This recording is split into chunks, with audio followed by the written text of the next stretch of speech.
Welcome back to our weekly walkthrough where we bring the above, below, and talk about the transits you should know. So this is our week of August 18th through the 24th, 2025, and our theme of the week is the Publishing Goblin, which is a fun little card from the Alleyman Tarot that is really about making what you want to make. Not for other people, but for you. Like, even if only one person sees it, is one of the things the book talks about, and that only person who sees it is you, that's enough.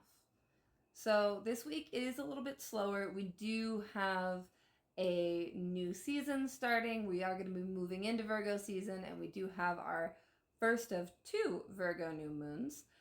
But beyond that, it really is mostly still just kind of a lunar time. And we are starting our week off with the moon in the morning, and as per usual, all of our times are mountain time zone. Early morning, sextiling the Leo sun, and then Chiron over in Aries before moving into Cancer and immediately squaring Saturn and Neptune. And so on our moon day, with our mostly domicile moon, we have our moon card. This feels like kind of pregame. It's like the moon is telling us really get ready for this new moon. Take it a little bit more seriously, sit with it, spend some time with it, because, we do have both benefics in Cancer. So anything the moon does is increasing the bang for our buck in that Cancer sector of our chart. So I want you to really consider it. Like, don't let the lunar anxiety ratchet up. Instead, anytime you're starting to feel that tension, slow down and move into the alchemy of the moon. Ask yourself, what is it that you really need right now that you are neglecting? Where can you recalibrate? Where can you make those tiny little choices in the moment that shift things in a bigger way? And from there, we move over into Tuesday, and we're in our waning crescent, and we get the Cancer moon in the wee hours of the morning square Mars in Libra. Now, we also get a conjunction with Jupiter and a trine from the North Node the same day, and the Sun will trine Chiron.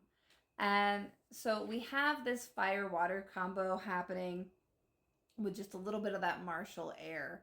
And Libra Mars in detriment has been a little bit rougher, especially for people with cardinal placements.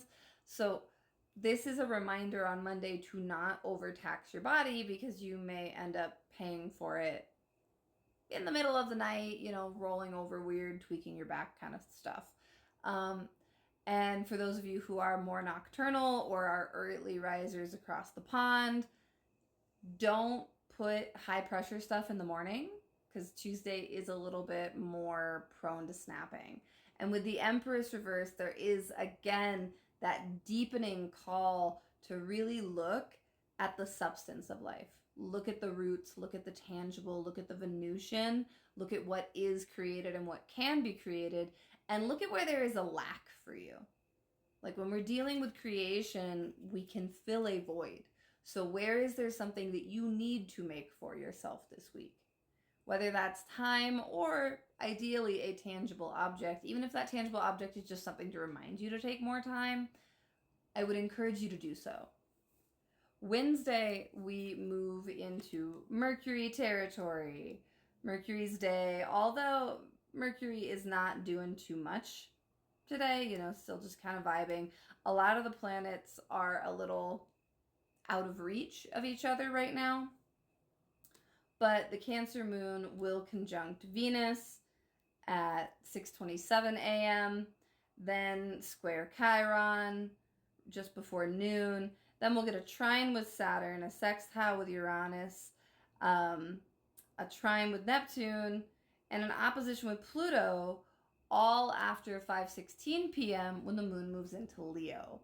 So we get a little bit more drama in the evening. And with the Seeker reversed, this is calling us to really question ourselves, have the dialogues with ourselves first before we bring it up to others. Particularly with the Leo moon talking with so many of the outers, really all 4 of the outers right after, Tuesday and early Wednesday, we had the Cancer moon talking to the benefics and Mars. There is this refocusing, this recalibrating, like, okay, what am I going to plant? What am I going to do? And it does feel insular. It doesn't feel like it's a time to really bring that to other people yet. Because if you do, it may not come out the right way. Like, no, we aren't in Mercury retrograde, but that doesn't mean there isn't still a bit of crunchy vibes in the sky. So just really consider. And even if you are going to talk to other people, do it more slowly. Let yourself have thought about it before you move into it. From there, we jump over into Thursday. The moon and Mars, again, have a conversation just before 10 a.m., but it's a little bit more constructive. And then the moon and Mercury touch base.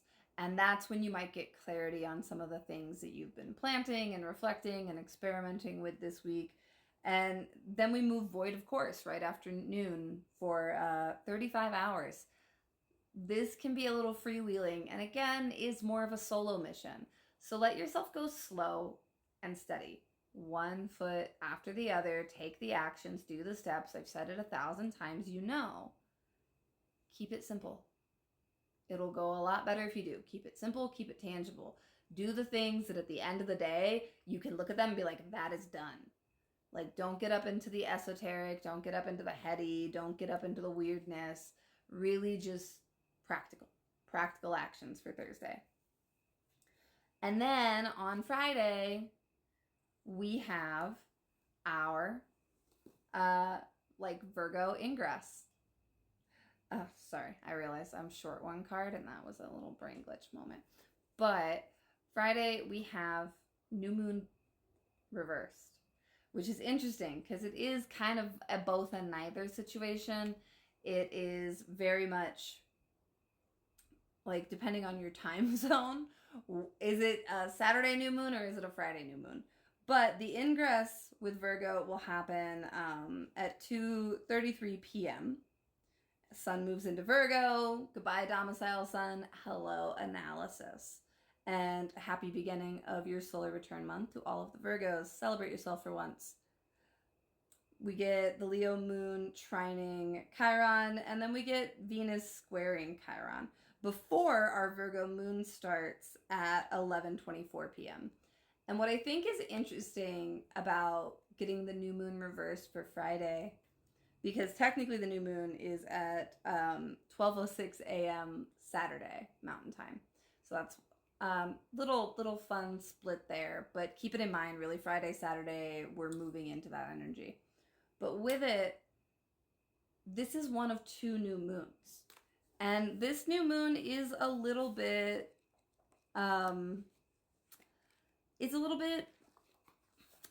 tense. Because it is pretty... it's sharing the sign with the nodes, so it's not technically an eclipse, but it's pretty close. And where I'm at, we are dealing with, Mercury and Leo right by the IC. So it really calls us home because it's also going to be in the 4th house where I'm at. And so when I'm sitting with that and thinking about it, there is like this need to consider nesting, to consider what we're doing, where we're going. But to go where we're going, we have to know where we're coming from. So what is home like before you're trying to move out on your missions? With that, the moon is also square Uranus in Gemini, and that's like, now we're moving into Saturday with that, but it's scattered. Friday night, I wouldn't necessarily expect the best night's sleep, especially if you have mutable placements. And in the 1st degrees particularly, this could be some busy mind territory. This could be some overthinking territory. So tell it to your journal. Because we have the 2 of Wands reversed for Saturday, and that brings us into revising plans, needing to fix things, needing to really be like, oh crap, that's not going to work after all. Then on the 24th, we get the Sun square Uranus. And then the Virgo moon sextiles Jupiter and opposes the node. And we have judgment. What were you making all week? What were you doing? What is the ultimate outcome? And what are you going to choose? All right, y'all. Happy week. Let me know what you think in the comments.